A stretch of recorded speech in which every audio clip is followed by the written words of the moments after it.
خوست کې زرکسیز وړیا روژه ماتی.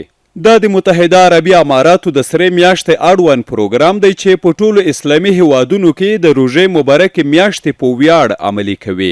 اووم روژه ماتی د سلګونو خوستوالو، ښاریانو او امنیتي سرتیرو په شتون د لوړ پوړیزو ودانیو په سیمه کې ترسره کیږي چې برخوال یې یو او بل ته په عزت او درنښت ورکولو نمانځي.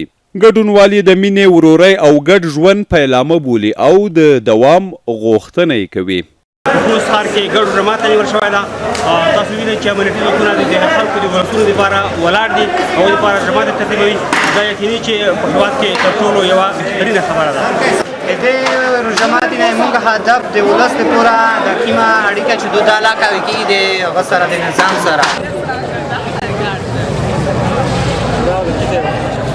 دوی زیاتوي هره ورځ دا 1000 کاسې روژه ماتی د بېوزلو او اړمنو روژاتیانو په حضور ترسره کیږي چې ترتیب کوونکو یې ورته بشپړ تیاری نیولی. د ماښام له اذان سره سم ټولو په شریکه د اسلام، هیواد او ملت په حق کې دعاګانې وکړې او هیله یې وښوده چې سږنۍ روژه به د اسلامي نظام د لا ټینګښت او د ولسونو د ښېرازۍ سبب وګرځي.